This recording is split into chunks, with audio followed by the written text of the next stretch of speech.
Hi all, welcome to Vijayamala சக்கரவர்த்தி channel. இன்றைக்கு உண்டான டின்னர் மெனு என்ன அப்படின்றத நம்ம இப்போ கிச்சனுக்குள்ளே போய் பார்க்கலாம்.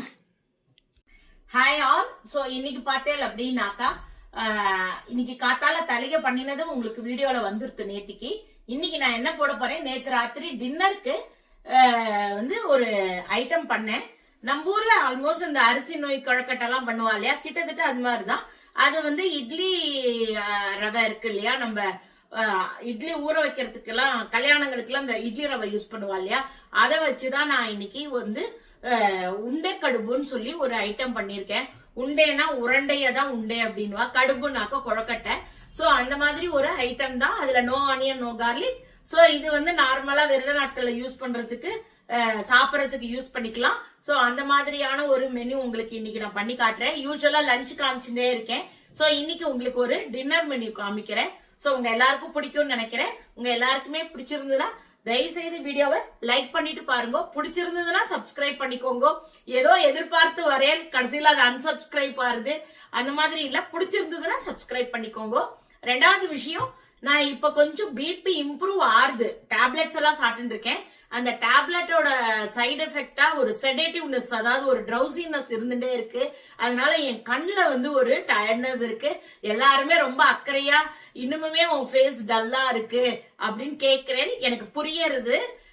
மருந்துனால 24 மணி நேரமும் எனக்கு கண்ணு தூங்கணும் போலயே ஒரு ஃபீலிங் இருக்கு. படுத்துனா தூக்கம்லாம் வரமாட்டேங்கிறது. நான் ஏதோ வேலைகள் பண்ணிட்டு தான் இருக்கேன். சோ அதனால எனக்கு கண்ணுல தெரியறது. நான் அதான் சொல்லிட்டு இருந்தேன் எங்க அதுக்கார்ட்ட, இந்த டாம் அண்ட் ஜெரி ஒரு எபிசோட்ல வரும். அதுக்கு இந்த டாம்க்கு தூக்கமா வரும். ஜெரி அதை போட்டு பிராணம் எடுக்கும். அது என்ன பண்ணும், ஒரு தடவை கண்ணை இப்படி மூடிட்டு கண்ணுக்கு மேல முழிச்சுட்டு இருக்கிற மாதிரி படத்தை வரைஞ்சிட்டு தூங்கும் உட்காந்து.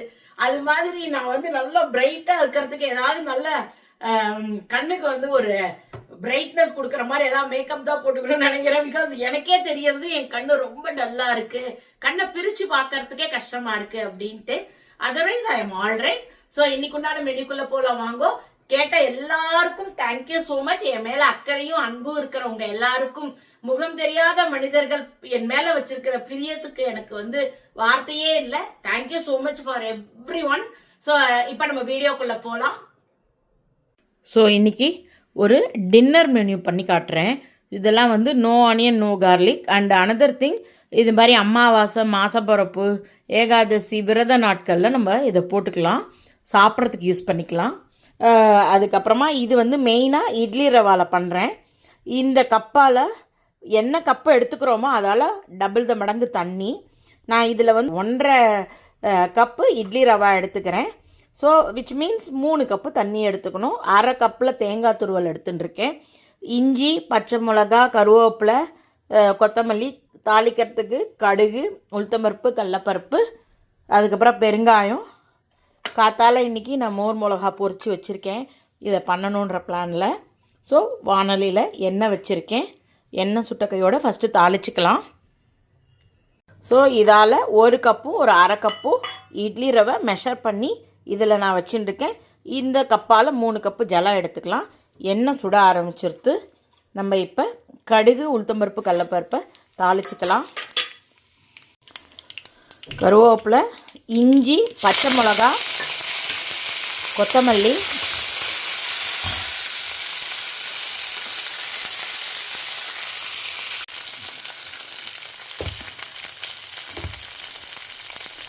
பெருங்காயம்.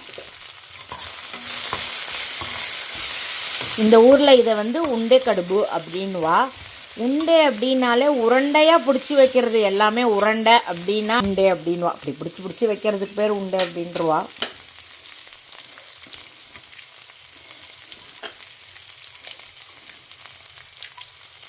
இது ஆல்ரெடி பொரிச்சது தான். இதில் ரொம்ப காரம் கிடையாது இந்த மிளகா. அதனால் ஒரு 2-3 பீஸ் வாசனைக்கு போடுறேன்.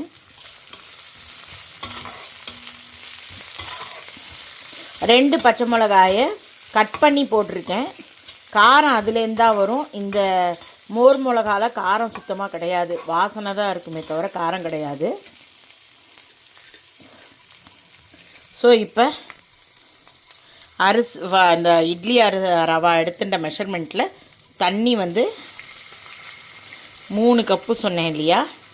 ஸோ இந்த கப்பால் மெஷர்மெண்ட் எடுத்தது ஒரு ஜக்கு வந்தது தண்ணி. இப்போ தண்ணி நல்லா கொதிக்கணும். கொஞ்சமாக இதுக்கு உப்பு போட்டுடலாம்.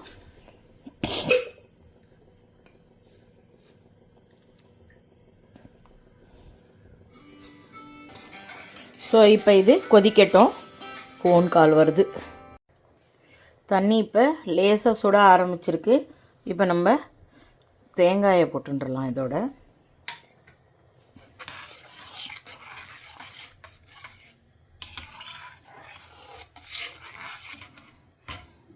இன்னும் கொஞ்சம் தண்ணி வந்து கொதிக்க ஆரம்பிச்சதுன்னா நம்ம இந்த ரவையை இதோட இட்லி ரவையை சேர்த்துட்டுடலாம். ஸோ ஜலம் கொதிக்க ஆரம்பிச்செடுத்து நான் இப்போ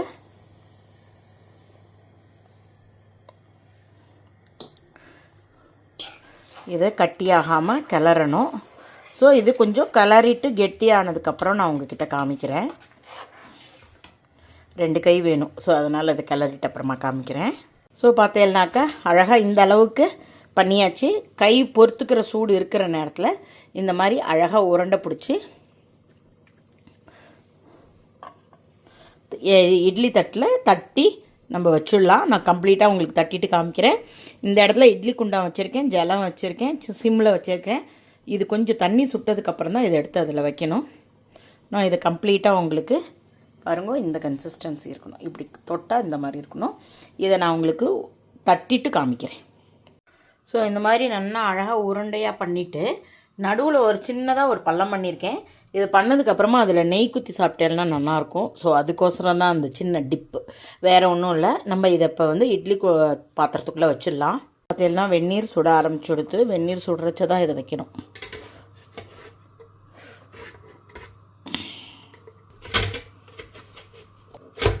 ஒரு கையில் பண்ணுற வேலை இல்லை. ஸோ வச்சுட்டேன். ஸோ அடுத்ததையும் வச்சாச்சு.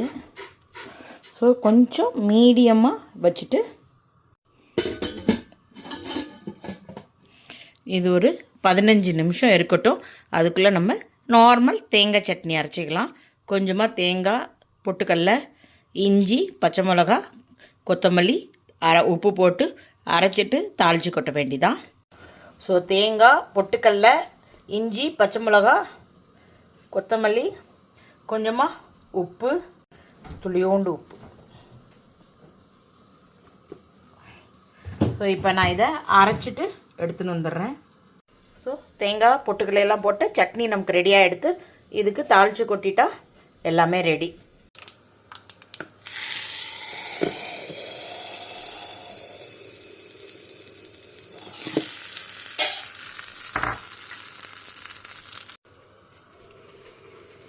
ஸோ ஃபஸ்ட் கிளாஸாக குக்காக எடுத்து இப்போ நம்ம அடுப்பை ஆஃப் பண்ணிவிட்டு ஒரு 5 மினிட்ஸ் உரப்பார விட்டுட்டு சர்வ் பண்ண வேண்டியதான்.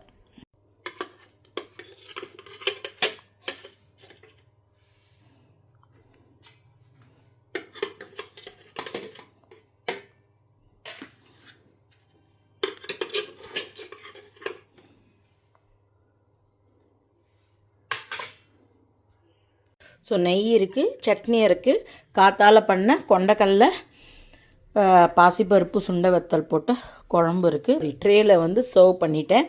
இதில் எல்லாத்துலேயுமே கொஞ்சம் கொஞ்சம் இப்படி நெய் குத்தினெல்லாம் நல்லாயிருக்கும், வாசனையாக இருக்கும். நான் வேறு எந்த இடத்துலையுமே நெய் குத்தலை. ஸோ இதுவே சும்மா இதுக்கோசரம் தான் நான் வந்து பின்னாடி நெய் குத்தணுன்றதுக்கோசரம் வேறு எங்கேயுமே குத்தலை.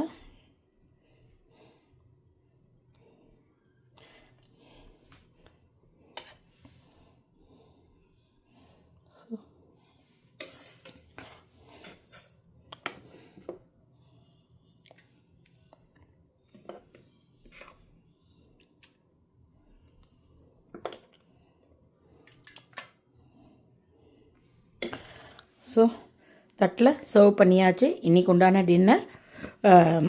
அதாவது நம்ம இதில் பண்ணுற ஆல்மோஸ்ட் நொய், அரிசி நொய் பண்ணி ஒரு குழக்கட்டை பண்ணுவோம் இல்லையா, கிட்டத்தட்ட அதே மாதிரி தான். இதில் நீங்கள் வேணும்னாக்கா கொஞ்சம் எலுமிச்சம்பழம் பிழிஞ்சால் ரொம்ப நல்லாயிருக்கும். அப்பாவுக்கு ஆல்ரெடி சளிகிளி எல்லாம் ஸ்டார்ட் ஆகிருக்கு, அதனால் நான் எலுமிச்சம்பழம் பிழியலை. வேணுன்னா நீங்கள் பண்ணிக்கோங்க. அதுக்கப்புறமா அதே தான் நம்ம ஊரில் ஒரு உப்புமா குழக்கட்டைன்னு சொல்லுவாள், இங்கே வந்து உண்டே கடுபு அப்படின்றா. கொழக்கட்டைன்றது இந்த ஊரில் கடுபுன்னுவா. ஸோ இன்னைக்கு உண்டான டின்னர் ஆல்மோஸ்ட் மணக்க ரெடி ஆகிடுத்து.